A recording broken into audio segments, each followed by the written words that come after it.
Hello and welcome to #That. I'm Kelly Novak. And I'm Steve Albano. This week there was plenty to do on the Quinnipiac campus. We will fill you in with all the details. Plus, we give you an idea of what to wear to the upcoming Fetty Wap concert. But first, Kelly is going to fill us in on what is going on with the women's rugby team. Kelly? All right, Steve. Well, the men's ice hockey team obviously made it to the Frozen Four and went to Tampa, lost in the championship game. Even so, Leahy still sent out an email congratulating the whole men's ice hockey team for, their job well done and their efforts in Tampa and throughout the season, saying, this was like our first time pursuing an NCAA title and bringing notoriety to the school. Multiple reporters saying that this was our first NCAA title, but that is not true. Women's rugby has won an NCAA title. They are national champions, and they did not get any recognition. It happened in the fall, it kind of came and went, and so the women's rugby team is arguing that they should have recognition for what they've done. So I think personally that, I agree with them in one way, but the ice hockey team also, there's a bigger platform for them to get attention, so the notoriety was more present, rugby wasn't really on the radar, but at the same time, I do think that sports and clubs and organizations here at Quinnipiac should all be treated equally. The Chronicle, our newspaper, just won an award for Best Newspaper in New England. Q30 won Best Television Station of the Year in 2014 for college. And these weren't acknowledged either. So in the same vein, while rugby has a right to be upset, I think all students should be upset that their organizations haven't been given the same recognition. Good job. Thanks, Steve. Very good. Do you like dancing and foam? Well, some Quinnipiac students do. Res Life and Q After Dark held a foam dance party sponsored by the Foam Guy. Students gathered around the village basketball courtyard around 9 to dance and, of course, play in the foam. For those who missed the event or are curious to know what a foam party is, you can check out the Foam Guy's YouTube channel. The Shops at Yale hosted a college night for students in the area. Students took to Broadway Street in New Haven for a night of music, my personal favorite food, and for you shoppers out there, some discounts in some of your favorite stores. The event was set up through Facebook. It was a way to bring college students to Broadway Street. April is Distracted Driver Month, and Quinnipiac students are getting involved.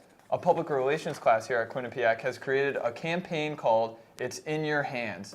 They made a public service announcement and gave out free donuts to encourage students to make a pledge to stop distracted driving. Quinnipiac hosted its last play of the season, Shadow of a Gunman, this past weekend. The play is set in 1920 and takes place in a Dublin apartment where a poet is mistaken for a gunman on the run. The show held 4 performances, directed by theater professor Crystal Bryan. The performance is part of the remembrance of the Easter Rising in Ireland. And Phi Sigma Sigma hosted its annual Katie's Game on Sunday. Katie's Game is a wiffle ball tournament to honor a sister who passed away from sudden stage 4 brain cancer. All proceeds go to Camp Sunshine, a camp for cancer patients and their families. The brothers of Pi Kappa Phi won the tournament.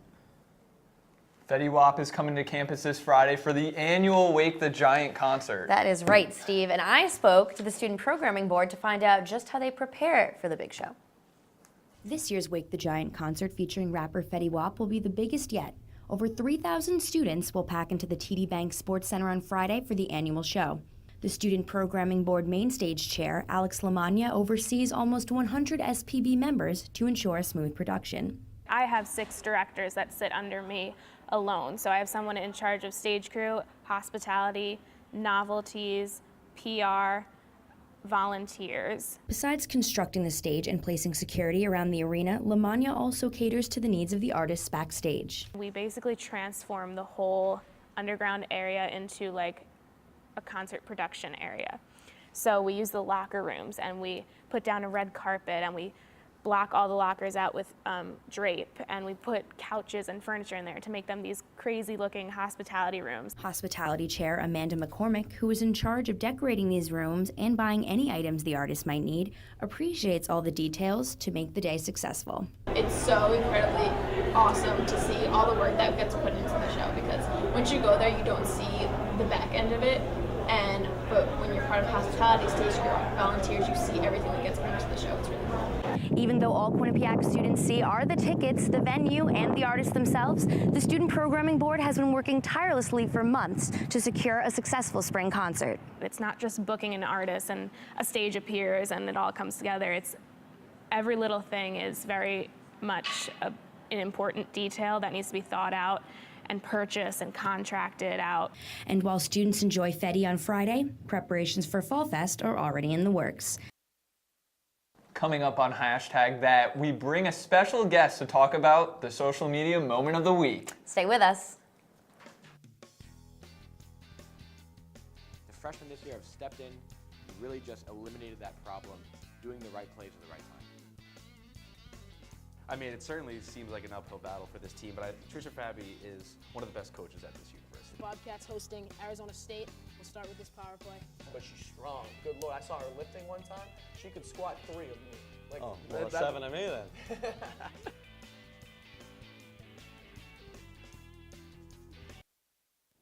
This week's trending topic is #that.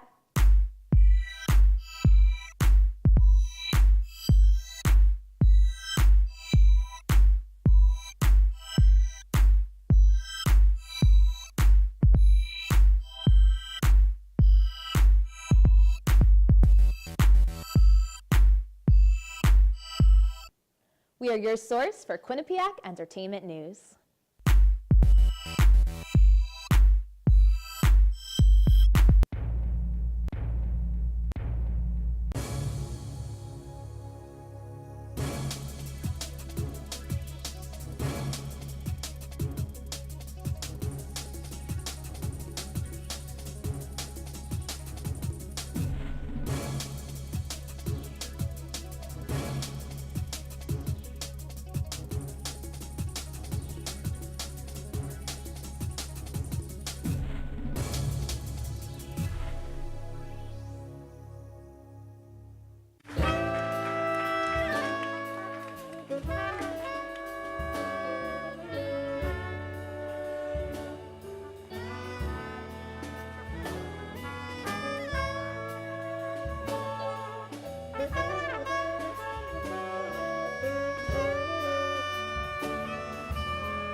Welcome back. This weekend, our very own Kara Strauss participated in Run the Hill for Austin. The event was held by the Quinnipiac women's rugby team. The fundraiser benefited Austin Hill, who is a teen suffering from cystic fibrosis. Let's take a look in this week's Snapchat That.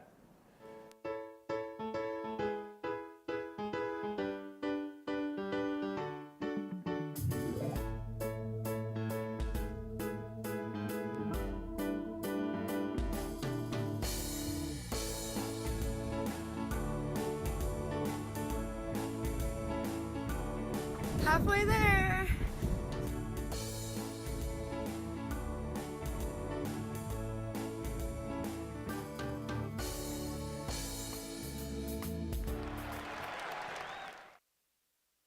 Now, Paul Caracciolo is here to talk about this week's social media moment. Paul? Thanks, guys. Last Wednesday, an NBA legend retired from the league. As many of you already know, Kobe Bryant played in his final NBA game of his career. Kobe's unquestionably had a Hall of Fame career, and many fans consider him one of the greatest players to ever play the game of basketball. He left a lasting legacy, not only on the league, but on basketball fans everywhere. I know every time I ball up a piece of paper to throw out in the trash, I set my feet, I start counting down from 5, and I shoot and yell, Kobe! And when a player with that much impact on the sport plays in his final game, the internet's going to show up and share their thoughts on the end of such a historic career. I had the pleasure of live tweeting the game as a fan of the sport. Just about everybody could have told you Kobe was going to come out, guns blazing, and leave it all on the court. Kobe surprised even myself by scoring 60 points in his final game. My tweet was pointed at all the Kobe haters. Us, as fans, have to appreciate such a historic game and career. And some of the league's best players shared their thoughts, too. LeBron James, one of the league's greats, grew up watching Kobe dominate the league. His tweet was sent after Kobe reached his 60th point of the game. For those of you who don't know, Kobe Bryant's middle name is Bean, so LeBron having a little fun by teasing one of his good friends' middle name. And another player to also show his respects was Russell Westbrook, who showed his satisfaction by crediting Kobe as one of the greatest players ever. It was a legendary way to end such a legendary career. Thank you, Kobe, for all the great memories. Back to you guys at the desk. Thank you, Paul. And Paul had some funny tweets. I think he's a fan of Kobe. Do you Yeah, I kind of got that too, you know. He's funny. Good Twitter feed Paul Good, has. yeah. Follow him at Window to the Paul. So Coachella is a popular music festival that draws attention worldwide. Here on #that, we're going to check out who's performing and what celebs are in attendance. After the much anticipated announcement and the craziness of ticket sales, Fetty Wap is coming to Quinnipiac, and Alexa Farrell gives us an inside look on how to look fabulous for Fetty. Hi everyone, I'm Alexa Farrell and I have this week's edition of College Couture. As you all probably know, Fetty Wap is coming to the Quinnipiac campus and we're all very excited, but now we have to decide what to wear. So I have a few options for you, a couple different things that you can, pick between. So we have a pair of high-waisted shorts here, which I think are great. They're comfortable, they're trendy, perfect for a concert, and you can throw like a strapless kind of top on or a crop top, anything that you prefer. And it's always nice if it's a little bit cold out or you just, want to be really super trendy. Throw on an army jacket or a green jacket, anything like that, I think would be perfect. And of course, a pair of combat boots would be great. If you're, really wanting to get into the Fetty concert, you could put a hat on and even accessorize with a gold necklace. Oh, but if you want to keep it a little simpler, a little more classic, which is my preference, I would go with a basic plain colored crop top and a pair of black jeans. Those are always perfect, and you could throw on a nice sweater and a necklace just to pair out the look. Or maybe you want to wear all black. So put a black t-shirt on, which is always great, so classic for anything, and a pair of black jeans, maybe accessorize with a nice black watch for that outfit. Or you could go very trendy and have a graphic tee that says something. There's so many things that Fetty Wap is known for, 1738, hey, what's up, hello, anything like that. If you have any tees that show that graphic, that wording on it, that would be perfect too. So maybe you don't know what to do with your hair. I prefer some of the trendier hairstyles. I think braids are a really cool way to go to a concert. So this one is braids up into a high ponytail. Very, very cool. Or maybe you want, the high ponytail look on top, a nice volume at the top, and then just wave your hair out at the bottom. Another great look. Or you can even do a bun like I have in my hair today, pulled up to the top bun and then loose on the bottom. Or this is very popular with the Kardashians right now. You can throw braids in your hair and do pigtailed braids. Very cool. I like this look a lot. And then, of course, for makeup, I think you should go something more dramatic. It's a once-in-a-lifetime experience, so do once-in-a-lifetime kind of makeup. So here I have, she does like a, lighter eyeshadow on, but definitely dramatic eyes, dramatic lashes, and the dramatic lipstick, and she definitely contoured her face, so something to look for. Another one is possibly a smoky eye, but more of a natural one. So it's smokier on the lid and then goes up into the crease and kind of becomes more natural as she goes up. I think that any of those looks would be really great for the Fetty Wap concert, so I hope that we helped you out and gave you some ideas of what to wear. Back to you guys at the desk. Alex Taglieri took a look at the trending topics on Twitter and breaks it all down for us. Let's check it out. Thanks, guys. I'm Alex Taglieri with this week's trending topics. People got nostalgic last night during the #AllThatReunion. For the show's 22nd anniversary, stars of the Nickelodeon classic came together for a reunion special on The Splat. The network aired a 2-day marathon of the show, along with some new sketches during commercial breaks. The reunion featured Kenan and Kel, Josh Server, Lori Beth Danberg, and Danny Tamborelli. Nickelodeon has been returning to its roots frequently lately. It recently announced TV movies based on Hey Arnold and Legends of the Hidden Temple. And #DapperDay was trending all over Facebook and Twitter. The event, which takes place at Disney parks twice a year, was held this Saturday. Parkgoers went to Disney World and Disneyland dressed up in vintage attire and shared pictures online. There were couples costumes, character-inspired looks, and even 2 proposals. Dapper Day looks so fun, it made me want to book a plane ticket and go to Disney right now. #It's time to throw out was trending on Twitter this weekend. Just in time to do some spring cleaning, people were admitting what they need to get rid of. Some said physical items such as old cell phones and clothes that they never wear, while others took a figurative approach and said their bad attitudes or their significant other.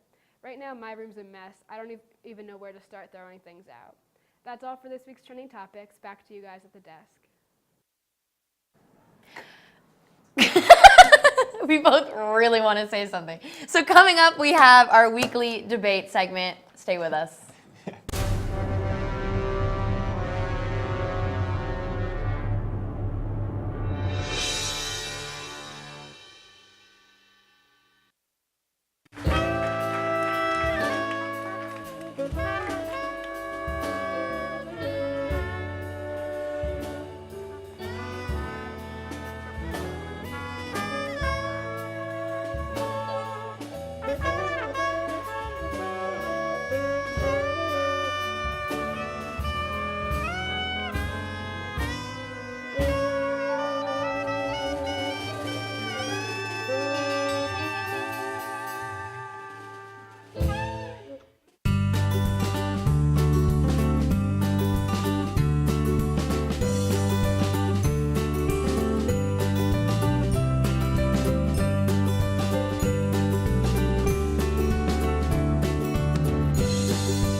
Good evening and welcome to Sports Pause. In the end, we're here to win the championship this year. Jess Fontaine now has that. She's going to take a ripper off the post, but she's going to come back. And my number one, hold your applause, Bobcats fans, is Quinnipiac. All right, Victoria, you know what time it is? It's top 5 plays of the week. My favorite time.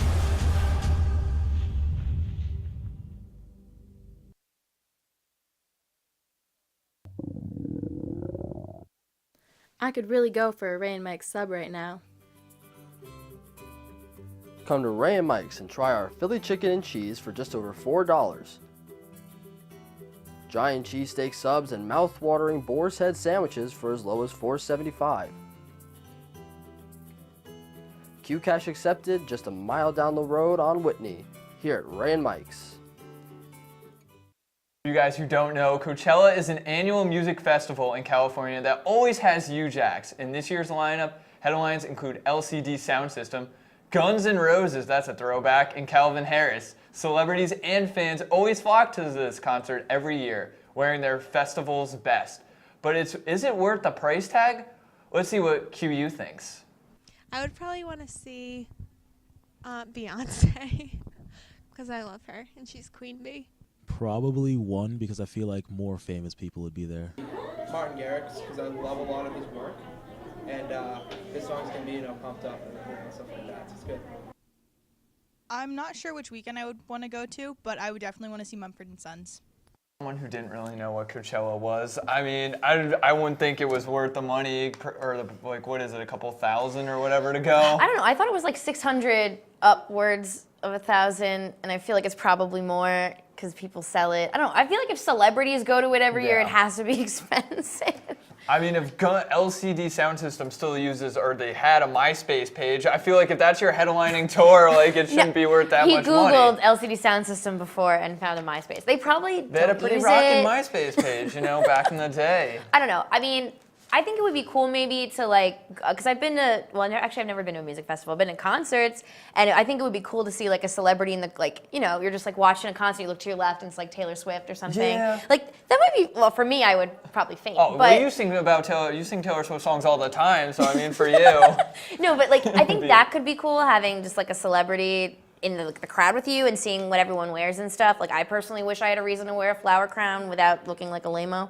Yeah, that's the place to do it. Me too. I always wanted to wear a flower crown myself.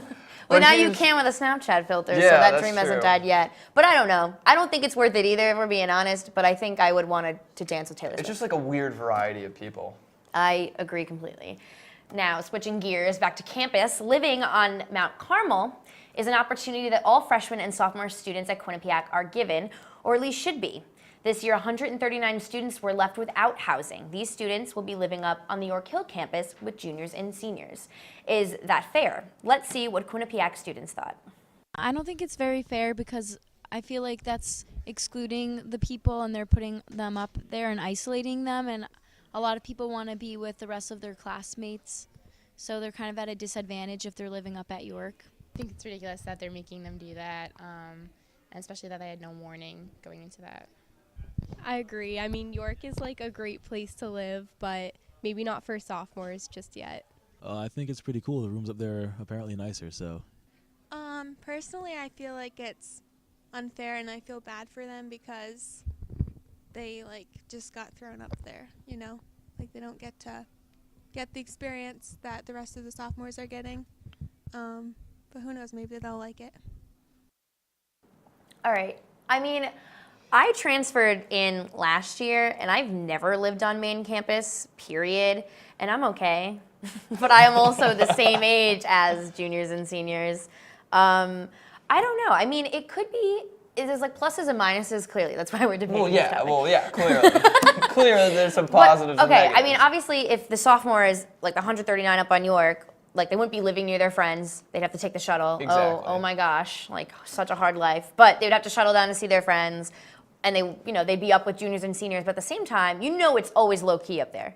Yeah, I was gonna say, like, since I was here all 4 years, freshman and Lucky. sophomore year, there's a lot more going on, like, on main campus, and I feel like they're gonna miss out on that. But at the same token, I mean, you now have sophomore friends up at York Hill, so that could be the place to be. Yeah, You don't know. I mean, and plus, You don't know how this stuff works out. by Crescent and Westview, they have the basketball courts and Exactly, the volleyball yeah. court. I lived right by the volleyball court last year, and I loved having like a small beach right by my window. Well, maybe not in the morning. You would be surprised, people play basketball at all hours of the days. Yeah. Like, I'd wake up 6 to a o'clock in the basketball, I'd go to sleep to a basketball. It was brutal. People But ball hard on this campus, I you think know? sophomores would like it. They get left alone up there. I think it'll work out. If you want a quick breakfast, you have to take a long way, all the way to Cafe Q. But now there's a new breakfast option. The Bobcat Den, better known as the Rat, has breakfast sandwiches. Are students excited? Let's see. The calf, definitely. Yeah, breakfast at the Calf. I don't like the Rat. Breakfast at the Calf. The Rat food is just gross to me. I wouldn't eat it. Breakfast at the Calf because there's more of an selection, I guess. Breakfast at the Calf because it's closest to me, so that's where I would go. Breakfast at the Calf because there's more options.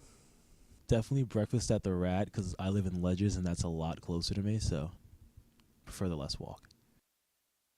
As somebody who, I never was a fan of the Rat, to be honest, so I probably would not go to get breakfast sandwiches there just because the food choices were kind of bad, putting it mildly. I've only eaten at the Rat once. Once again, never lived on main campus. I'm lucky I even know where the Rat is. But I had a burger there once, and it tastes like the burgers at the main cafeteria, and I'm never by there. I'm not gonna go there. I mean, I guess for students who are really lazy, like the students in Ledges who need to take a break when they hit the Rat, maybe that would be nice for them to get breakfast there. Shout out to you, Ledges. But I don't know. It's also Chartwell's still. Exactly. I feel like it depends what you get at the Rat because the pizza was awful. You could take wads of napkins just to get the grease off of it. So I don't know about breakfast sandwiches. Is it like bagels? Is it like the ones they serve at BYOB, like the egg sandwiches, breakfast sandwiches? It seems like, yeah. Will the line be out the door? I don't know. It's the Rat, and it has a reputation, so. So maybe it's just, it's You'll another have to option. stay tuned. You'll have to find out. We won't be able to We find won't be out able to because we report won't on be this, here. but let us know. So our very popular selfie video, we will show that to you when we come back. Stay tuned. The freshmen this year have stepped in and really just eliminated that problem, doing the right plays at the right time. I mean, it certainly seems like an uphill battle for this team, but Trisha Fabi is one of the best coaches at this university. Bobcats hosting Arizona State. We'll start with this power play. But she's strong. Good lord, I saw her lifting one time. She could squat 3 of me. Well, 7 of me then.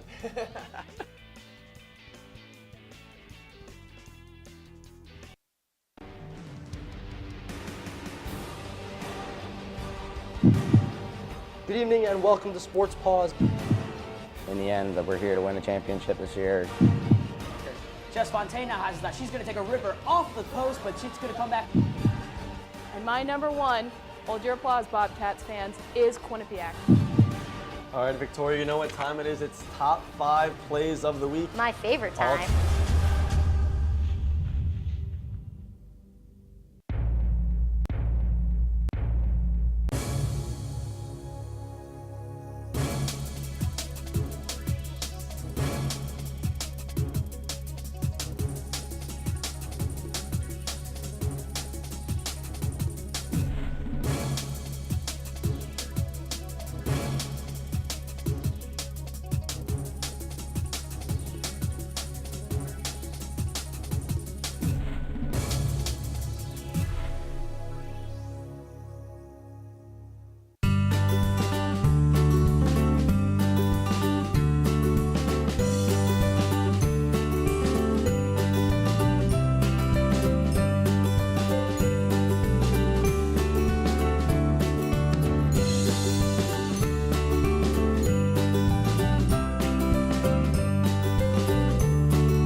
Alex and Alexa promised you a Dubsmash selfie video. It's Dubsmash, Steve. And you've got it. So let's take a look and see how the Q30 team dub smashes. Let's look. Now the boys around here, they're keeping it country. Ain't a damn one know how to do the Dougie. No, I'm not in Kentucky, but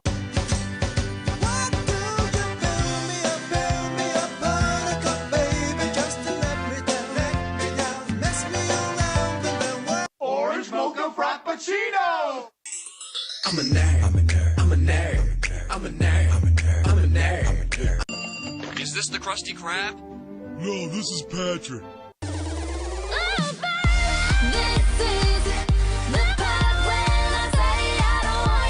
You used to call me on my cell phone. Late night when you need my love. Let it go. Can't hold it back anymore.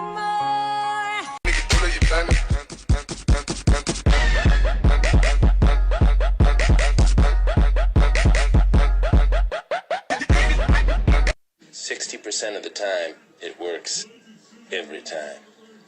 That doesn't make sense.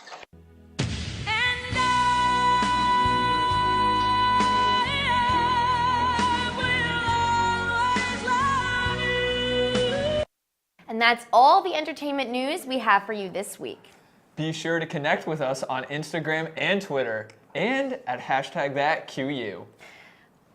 So this is the last time me and Steve are hosting #that due to graduation, and it's gonna be weird. It's definitely gonna be weird. I remember being a little freshman back in the day. It's hard to picture me like 6'1" and not 6'3". Weren't you this size the last 4 years? Yeah, you know, I was born this size. I was born 6'3". All right, I mean, I only joined last year, but it's been a very special 2 years, and I'm gonna miss it.